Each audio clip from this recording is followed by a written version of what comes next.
Welcome to master mind of GK. एक बार फिर से आप लोग का स्वागत है मास्टर माइंड ऑफ जीके में। सभी को पता है फ्रेंड्स कि 3 जनवरी को जो आपका बिहार कांस्टेबल ड्राइवर का एग्जाम है, अब मात्र आपके पास गिने चुने 3 दिन बचा हुआ है। ठीक है फ्रेंड्स, तो एक रणनीति के तहत मैं आपको 3 दिन कंटिन्यू वीडियो प्रोवाइड कराऊंगा फ्रेंड्स, जिससे आपको एग्जाम में काफ़ी हेल्प होगा। तो देखिए फ्रेंड्स, सबसे पहले हम लोग देख लेते हैं। सॉरी, यहाँ पर देखिए टाइपिंग मिस्टेक हुआ है।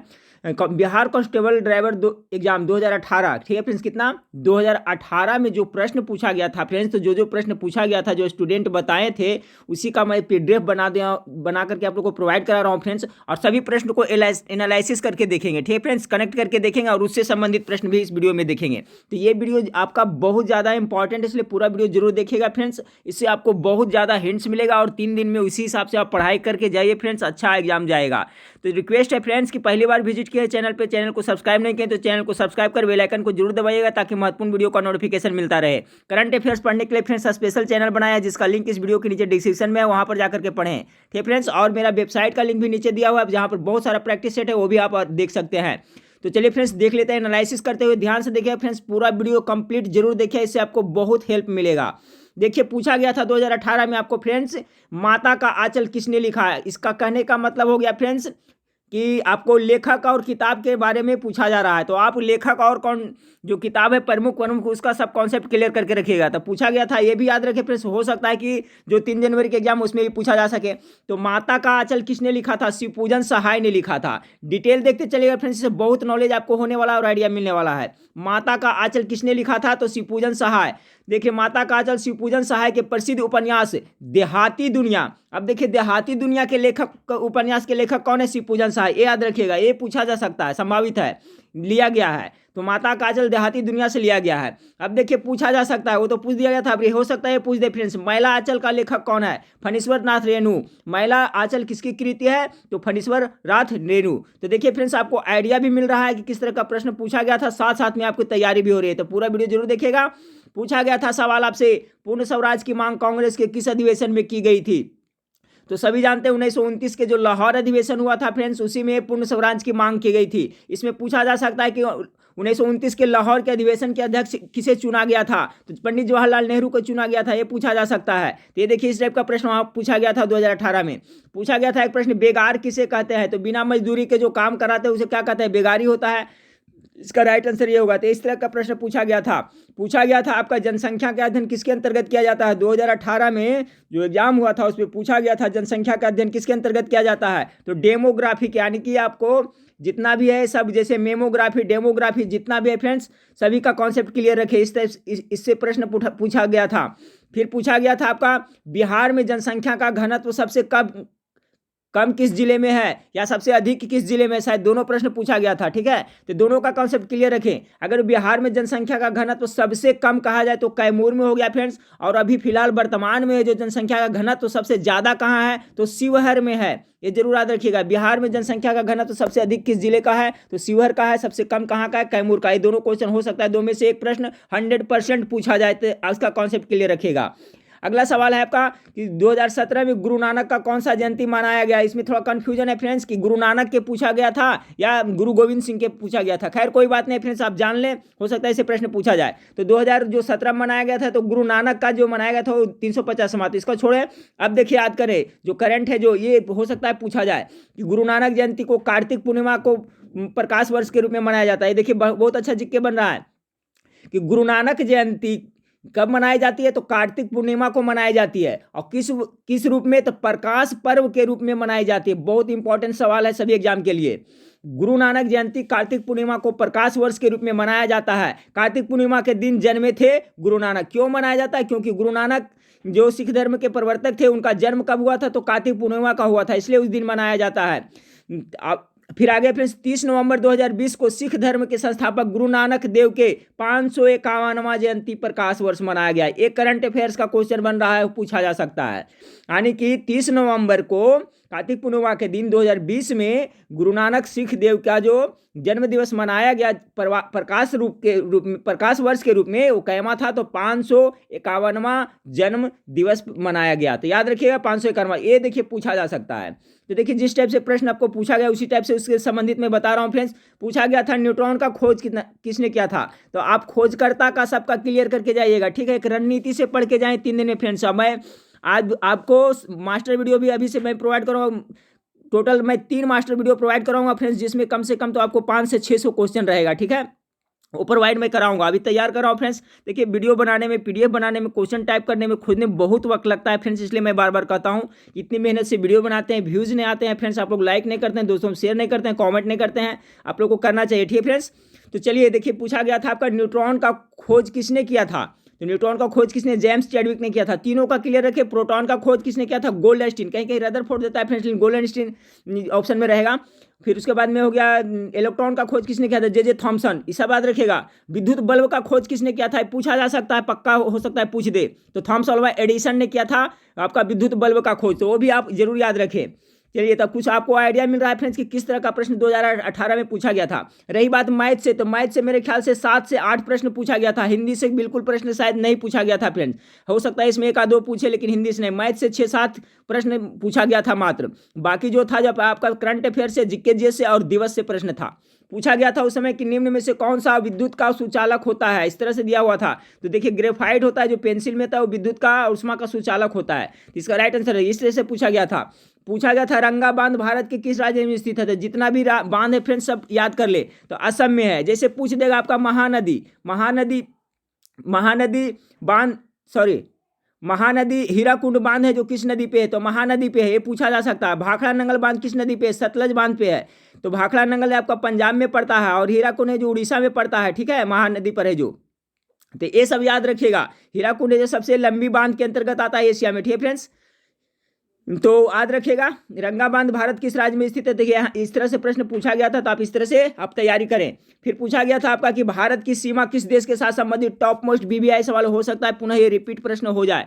तो भारत की सीमा सबसे अधिक किसके साथ है और सबसे कम किसके साथ है, दोनों का कॉन्सेप्ट क्लियर रखें। सबसे अधिक आपका बांग्लादेश के साथ में है, कितना है फ्रेंड्स ये भी याद रखें डिटेल में कि बांग्लादेश के साथ है जो भारत की सीमा 4996 किलोमीटर है। दूसरे स्थान पर है चीन के साथ में है, पहला स्थान पर चीन है, भारत है, दूसरा स्थान पर आपका चीन है जिसमें 3448 किलोमीटर के साथ उससे संपर्क करता है। अब भारत की सीमा सबसे कम किस देश के साथ लगती है, तो आपका हो जाता है अफगानिस्तान के साथ हो जाता है। कितना, मात्र 106 किलोमीटर। तो ये बहुत ज्यादा इंपॉर्टेंट है, कम वाला और ज्यादा वाला दोनों, हो सकता है रिपीट कर दिया जाए।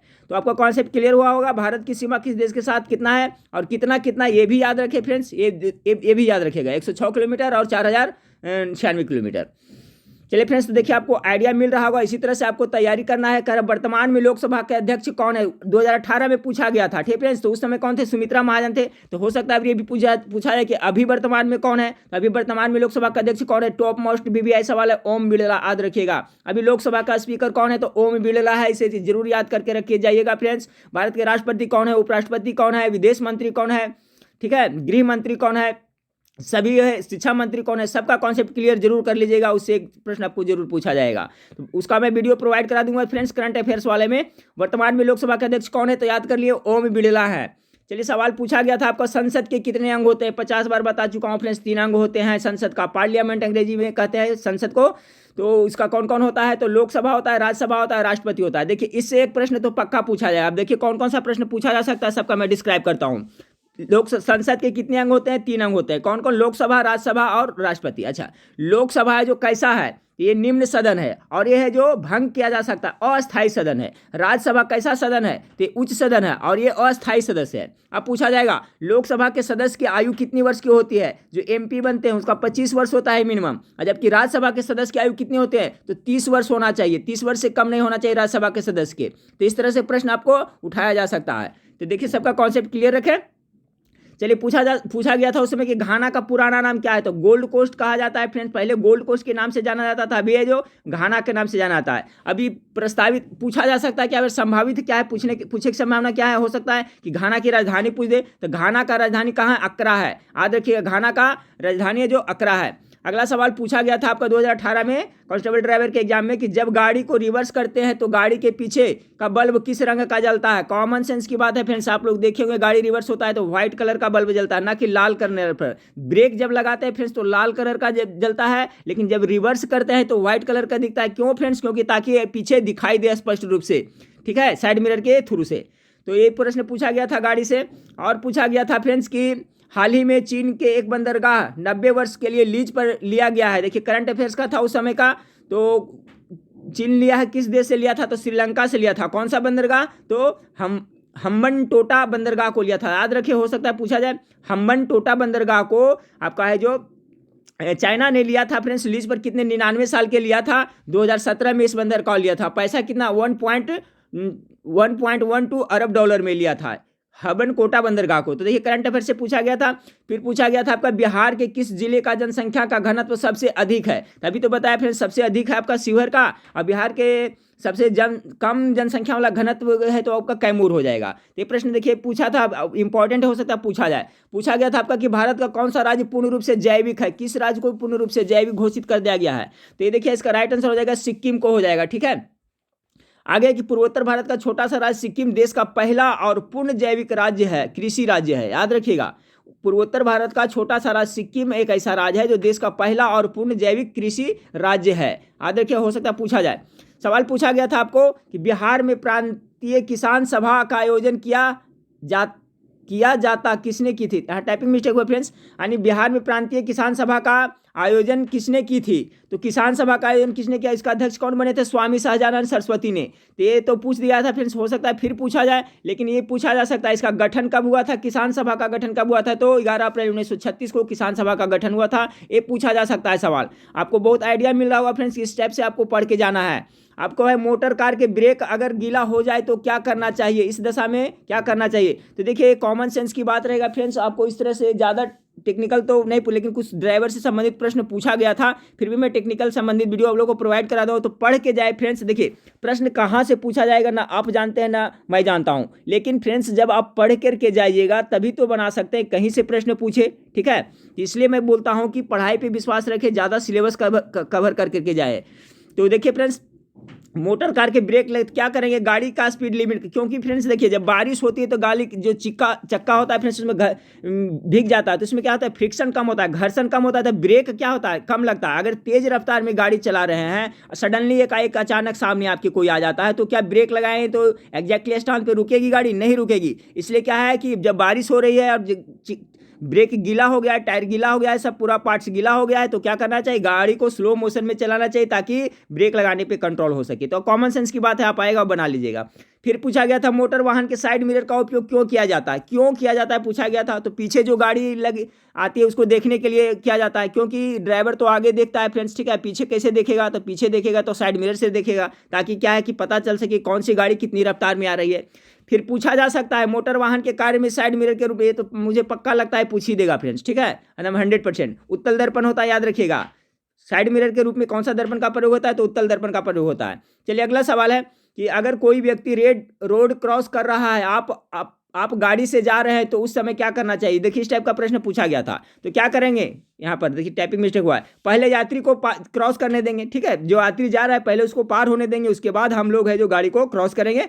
ठीक है, तो इस तरह से कॉमन सेंस की बात है। सवाल पूछा गया था आपको पटना के गोलघर का निर्माण का आदेश किस गवर्नर जनरल ने किया था? तो इसका कॉन्सेप्ट पूरा क्लियर रखें, हो सकता है इससे पक्का प्रश्न पूछा जाए। तो देखिए पटना का गोलघर किस लिए बनाया गया था? तो उस समय अकाल पड़ा था, तो ब्रिटिश जो सैनिक था उसको अनाज आपूर्ति के लिए आपको पटना का गोलघर का निर्माण किया गया था। ये ऑर्डर दिया था किसने? तो वारेन हेस्टिंग्स ने इसका ऑर्डर दिया था। अब देखिए डिटेल में देखें, अनाज के ब्रिटिश फौज के लिए भंडारण के लिए इसे गोल ढांचे का निर्माण 20 जनवरी 1784 को शुरू करवाया गया था। कब? 1784 को शुरू करवाया गया था, और इसका निर्माण काम संपन्न कब हुआ था? 20 जुलाई 1786 में, यानी करीब 2 वर्ष का समय इसको बनाने में लगा था। तो कब बन के तैयार हुआ था, कब शुरू हुआ था, दोनों याद रखें। क्यों बनाया गया था? तो अनाज रखने के लिए। किसने आदेश दिया था? तो वारेन हेस्टिंग्स ने। सभी का कॉन्सेप्ट क्लियर रखे। वीडियो अच्छा लगे फ्रेंड्स तो लाइक कर दीजिएगा, दोस्तों में शेयर जरूर करिएगा, कमेंट करके जरूर बताइएगा। अब आपको मास्टर वीडियो फ्रेंड्स 2 से 3 घंटा में तैयार करता हूँ, उसके बाद में आप लोगों को मैं प्रोवाइड कराऊंगा। दिवस से बहुत सारा प्रश्न पूछा गया था फ्रेंड्स, जो इसलिए दिवस तो पूरा कंठस्थ करके जाए, जितना मैं भी बता रहा हूं फ्रेंड्स उसमें से तो 1 या 2 दिवस एकदम पक्का मैं 100% बोलता हूं कि पूछा दिया जाएगा। जैसे पूछा जा सकता है बिहार दिवस कब मनाया जाता है? तो 22 मार्च को। अच्छा ये तो पूछ दिया गया था, फिर भी पूछा जा सकता है क्यों मनाया जाता है ये भी जान ले। तो देखिए 22 मार्च को मनाया जाता है बिहार दिवस। इस दिन ब्रिटिश सरकार ने 1912 में बंगाल प्रेसिडेंसी से अलग बिहार प्रदेश का गठन किया था। कब? 1912, जरूर याद रखिएगा। बंगाल प्रेसिडेंसी से बिहार कब अलग हुआ? तो 1912 ईस्वी में, 22 मार्च 1912 ईस्वी में। इसी के उपलक्ष्य में 22 मार्च को प्रत्येक दिन आपका बिहार दिवस मनाया जाता है। तो ये इंपॉर्टेंट है, याद रखिएगा, ठीक है। इसका पीडीएफ चाहिए फ्रेंड्स तो आपका इसका पीडीएफ भी मैं आपको टेलीग्राम ग्रुप या वेबसाइट पे मैं प्रोवाइड करा दूंगा, आप कमेंट करके बताइएगा। तो चलिए, सवाल पूछा गया था पृथ्वी दिवस कब मनाया जाता है। देखिए, पूछा जा सकता है, वहाँ पूछा गया था फ्रेंड्स, फिर पूछा जा सकता है। तो 22 अप्रैल को आपको पृथ्वी दिवस मनाया जाता है। और देखिए, कॉमन क्या है फ्रेंड्स, जिस दिन आपको बिहार दिवस मनाया जाता है उसी दिन आपको विश्व जल दिवस भी मनाया जाता है। 22 तारीख का जो डेट है फ्रेंड्स काफ़ी इंपॉर्टेंट है, कोई भी एग्जाम हो लगता है 3 में से एक तो पूछ ही देता है। तो क्या क्या है आपको याद करना है, बिहार दिवस 22 मार्च को, और सेम डे है जो आपको विश्व जल दिवस 22 मार्च को ही मनाया जाता है। यानी बिहार और जल को कनेक्ट करके रखें। अब 22 अप्रैल को, तो 22 अप्रैल को क्या मनाया जाता है, पृथ्वी दिवस मनाया जाता है, ठीक है। अब देखिए, इसमें अगर आपको कंफ्यूजन होता है पृथ्वी दिवस और जल दिवस में, तो इसका मैं ट्रिक बता देता हूँ, कभी नहीं होगा। देखिए, प इसमें आ रहा है, अप्रैल में भी प आ रहा है, अब तो कंफ्यूजन नहीं होगा, डेट तो सेम है। तो 22 अप्रैल यानी पृथ्वी, देखिएगा कि मार्च में प आ रहा है, देखिए तो मार्च लिख रहे हैं तो इसमें क्या प आता है, नहीं आता है। अब देखिए, तो पूछेगा पृथ्वी दिवस कब मनाया जाता है, तो 22 तो कॉमन सबको याद है, लेकिन मार्च और अप्रैल में कंफ्यूजन होता है, तो प किस में आ रहा है, अप्रैल में आ रहा है, यानी कि 22 अप्रैल को पृथ्वी दिवस मनाया जाएगा। तो कुछ तुक्का जरूर भिड़ाएं फ्रेंड्स, जहाँ पे कंफ्यूजन पैदा हो वहाँ पे कुछ तुक्का बढ़ाएं। अब देखिए, विश्व जल दिवस अभी बताया फ्रेंड्स, 22 मार्च को बिहार दिवस के दिन मनाया जाता है। अब देखिए, पूछा गया था आपका फ्रेंड्स कि राष्ट्रीय पंचायत राज दिवस कब मनाया गया था। दिवस से 4-5 प्रश्न पूछा गया था 2018 में, इसलिए सभी दिवस को सभी विद्यार्थियों को मैं राय दूंगा फ्रेंड्स कि सबको रट करके जाएं। जितना 30 से 40-50 दिवस है इंपॉर्टेंट है, बिहार से संबंधित जो भी और विश्व से संबंधित और भारत संबंधित सभी को रट करके जाएं।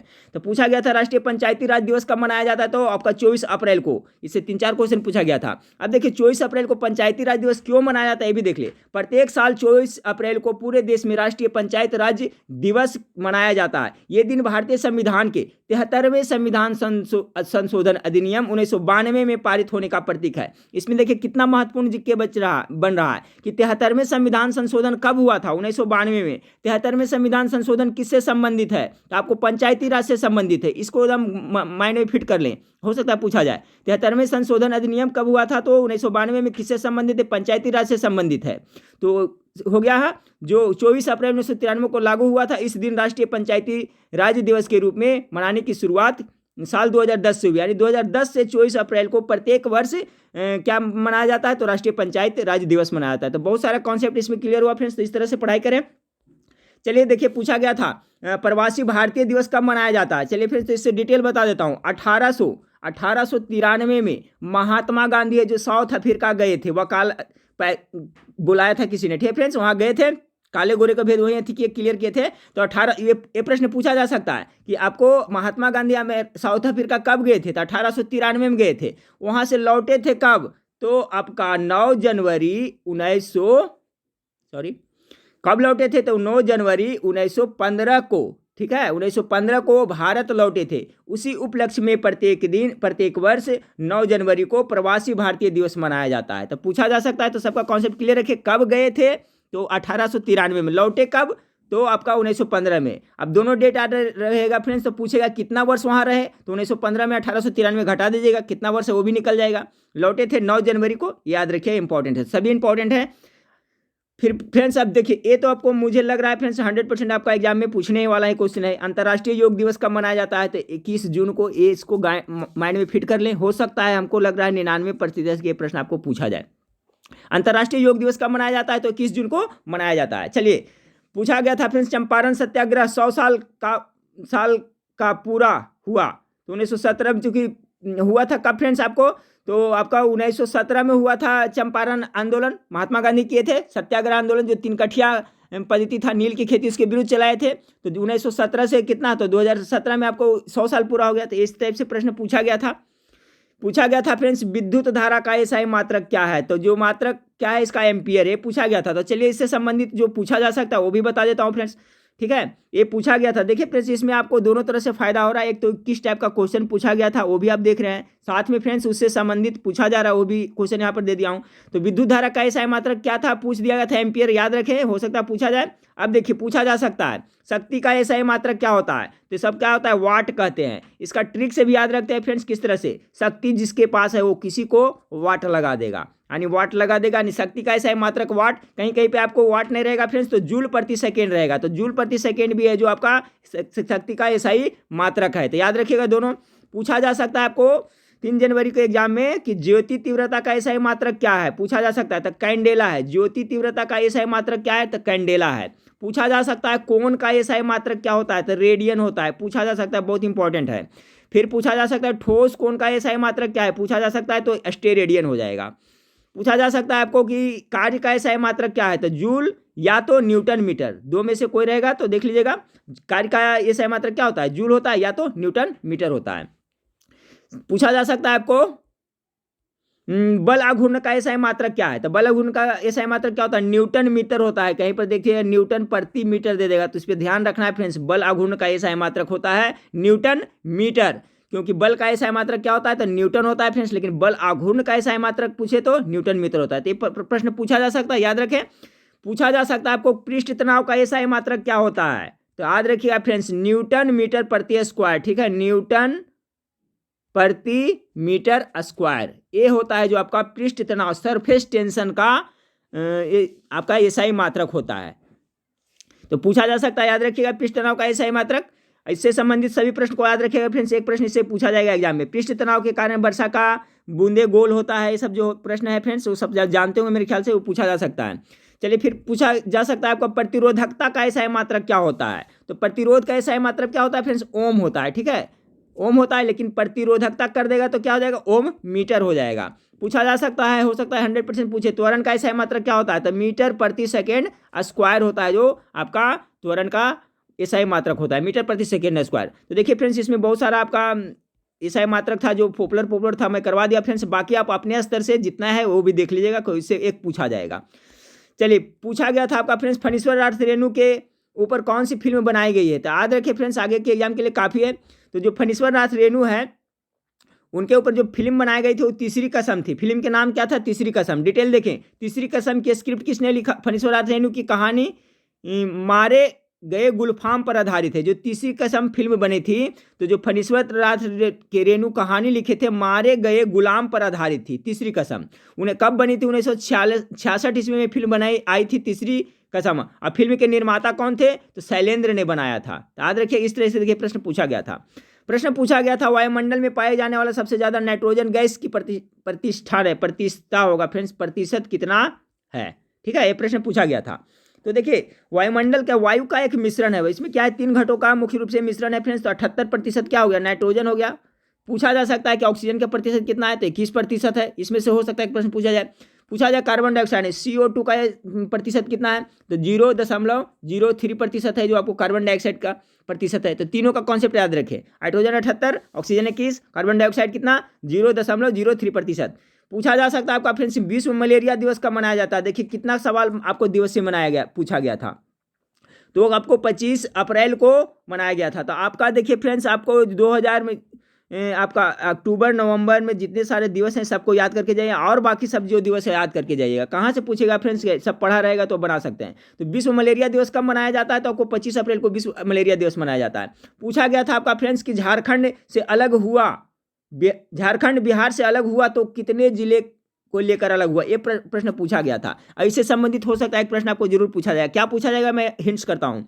तो झारखंड जब बिहार से अलग हुआ था फ्रेंड्स तो 18 जिला लेकर के अलग हुआ था, लेकिन वर्तमान में झारखंड में कितने जिले, तो 24 जिले हैं। ये देखिए पूछा जा सकता है। अच्छा ये पूछा जा सकता है कि झारखंड जो बिहार से कब अलग हुआ, डेट के साथ में आपको याद रखना है। तो 15 नवंबर 2000 को बिहार से अलग होकर झारखंड राज्य अस्तित्व में आया था। तो क्या पूछा जा सकता है, वर्तमान में कितने जिले झारखंड में, 24, कब अलग हुआ था बिहार से, 15 नवंबर 2000 को। चलो सवाल पूछा जा सकता है आपका फ्रेंड्स कि बांग्लादेश के पहला विभाजन 1905, देखिए बांग्लादेश का जो पहला विभाजन हुआ था कब हुआ था, 1905 में हुआ था। उस समय अमार सोनार जो कि बांग्लादेश का राष्ट्रगान है किसने लिखा था, तो चलिए इसमें भी जिक्र बन रहा है फ्रेंड्स कि आपका अमार सोनार है जो बांग्लादेश का क्या है, राष्ट्रीय गान है। इसके लेखक कौन है ये पूछा गया था, तो रविन्द्रनाथ टैगोर ने लिखा है। अब देख लेते हैं कि बांग्लादेश का राष्ट्रगान अमार सोनार टैगोर ने ही लिखा है। यह एक लंबी कविता की शुरुआती 10 लाइनें हैं। इसे 1905 में बंगाल के पहले विभाजन के समय लिखा गया था, ठीक है। 1905 में जब पहला विभाजन हुआ था तो इसी समय रविन्द्रनाथ टैगोर ने अमार सोनार लिखा था, जो वर्तमान में बांग्लादेश का राष्ट्रीय गान है। पूछा गया था आपका फ्रेंड्स कि मानव शरीर की सबसे छोटी हड्डी कौन है, तो कान की हड्डी है। मानव शरीर में सबसे मजबूत पेशिया कौन सा है, सबसे मजबूत भाग कौन सा होता है, तो जबड़ा होता है। सबसे बड़ी हड्डी कौन सा होता है? तो जांग का जो फीमर हड्डी होता है फ्रेंड्स वो सबसे बड़ा होता है। तो देखिए मानव शरीर से संबंधित भी आप लोग पढ़ लीजिएगा। तो मेरे ख्याल से देखिए प्रश्न कुछ इकट्ठा किए थे फ्रेंड्स, जो कि 2018 में रेलवे कांस्टेबल ड्राइवर में पूछा गया था, उसी हिसाब से इसमें बहुत सारे मैं बताया फ्रेंड्स। वीडियो अच्छा लगे तो लाइक कर देगा। और फ्रेंड्स आपको 2 घंटा में मास्टर वीडियो आप लोग को मैं प्रोवाइड कराऊंगा, जो आपके लिए काफ़ी महत्वपूर्ण होगा फ्रेंड्स। तो हमारे चैनल से बने रहें, ठीक है। और करंट अफेयर्स के लिए फ्रेंड्स पुनः मैं कहूँगा फ्रेंड्स कि जो नया चैनल बनाया हूँ उस पर करंट अफेयर्स ही प्रोवाइड कराया जा रहा है, तो वो अपना आप उसका देख ले। और फ्रेंड्स बिहार करंट अफेयर्स का पीडीएफ मैं बना रहा हूँ फ्रेंड्स, उसको जो 3 पार्ट में दिया है उसका पीडीएफ मैं टेलीग्राम ग्रुप पर दे देता हूँ फ्रेंड्स। टेलीग्राम ग्रुप जो ज्वाइन नहीं किए हैं फ्रेंड्स वो ज्वाइन कर ले। इस वीडियो के नीचे उसका लिंक दिया हुआ है, सभी का लिंक दिया हुआ है, वहाँ पर एक बार डिस्क्रिप्शन में जाएँ और देख ले जरूर। तो नेक्स्ट वीडियो में फिर मिलते हैं, देखने के लिए थैंक यू, धन्यवाद।